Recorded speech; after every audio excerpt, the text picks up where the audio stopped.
Hi, so now my group will be presenting on our BALY Project 1. I'm Gina and my group consists of Joycelyn, Mark, Mahish, and Junhei. So for the first business question, what is the overall COE quota trend for all categories from year 2002 to year 2017? Based on the figure 1.1, all categories quota are relatively high and peak between the years 2004 and 2008 and sunk their relatively lowest points between the years 2010 and 2014 before increasing again.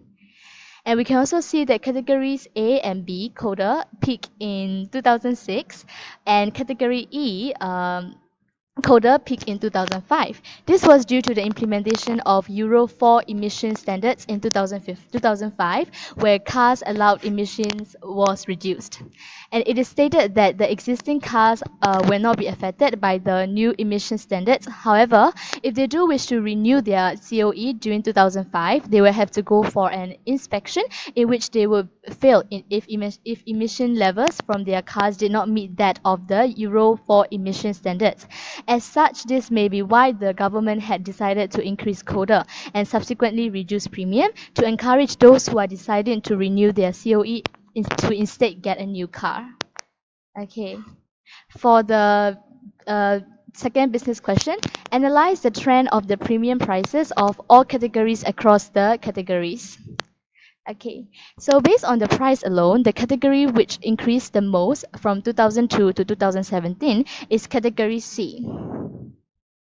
And category C has the most increase by 24,676 by comparing the 2002, which is 16,363, to 2017, 41,039. However, in general, all categories have increased through the years as well. Possible reasons for the increase in premiums for category C are the vehicle age, previous accidents and legal violations, as well as road cooling measures. So for the next part, we will be asking which category average premium remain constant and decrease the most and why.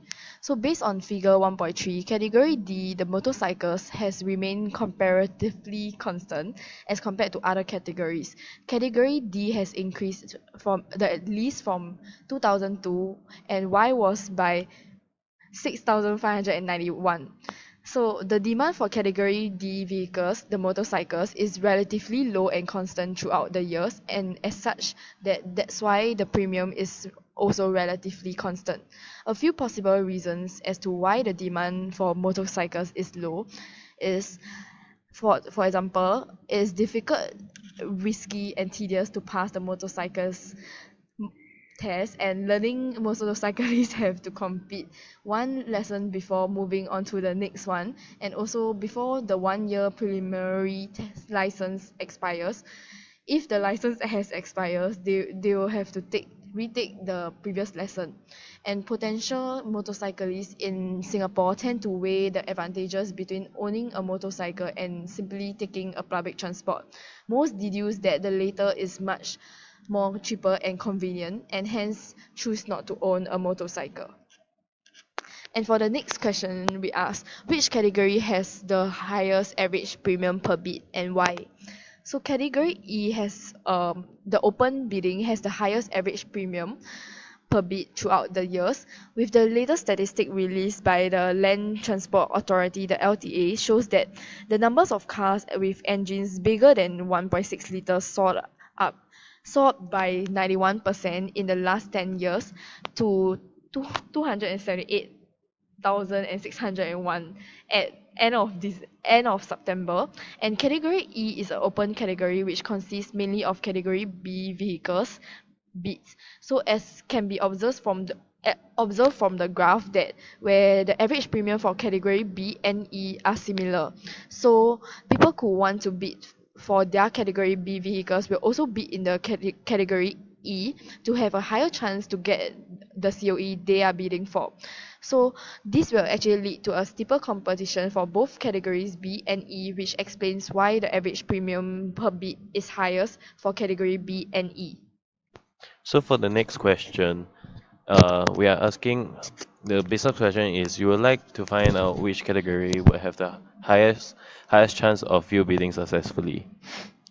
So from figure 1.5, category A has we can see that category A has the highest average quota, and with this figure, figure 6, we notice that the majority of vehicle population in Singapore are cars. So hence we can infer that the government will allocate more quotas to category A, B, and E, which is an open category in each bid.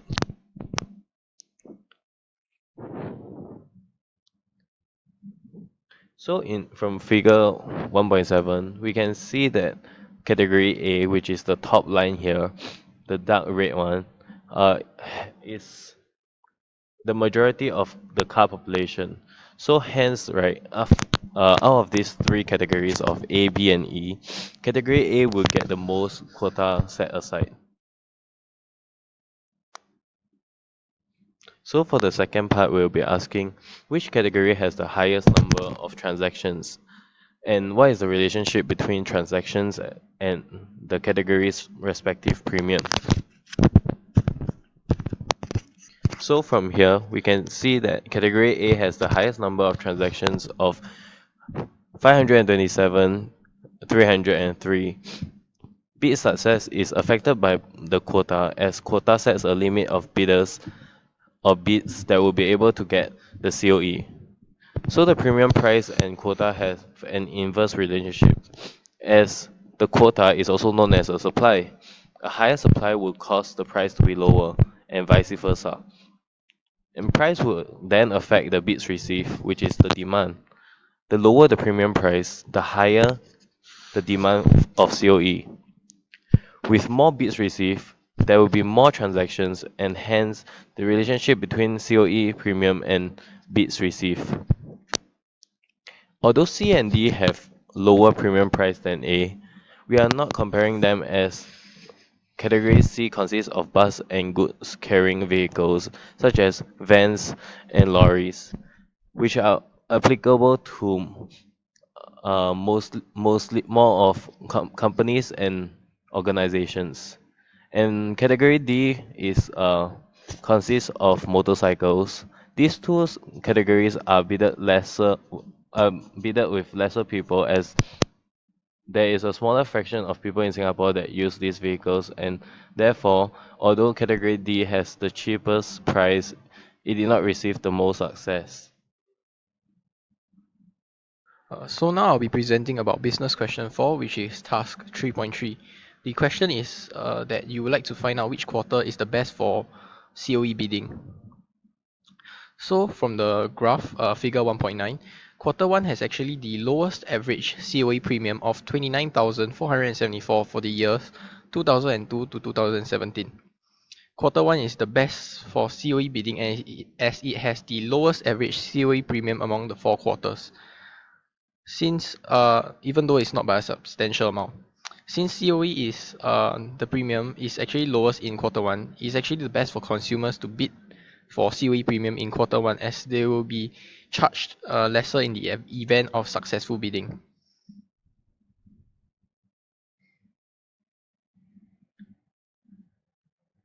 So our next business question is firstly identify any trends between COE premium and the PQP rates.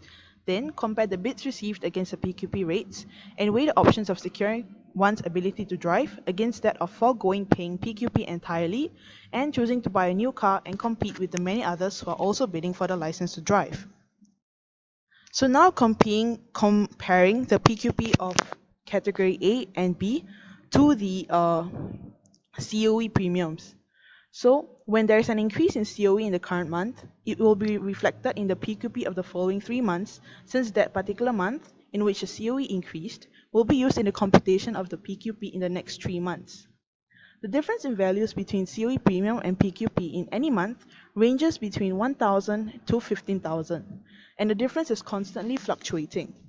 As such, the individual owners of current cars have to deduce themselves whether they feel that it is viable to continue on ahead and pay for the PQP, which in turn results in them securing their license to drive, but with the same car, or they should go ahead and scrap their old car and invest in a new one, but at the same time join the large pool of bidders who are hoping to get their COE as well.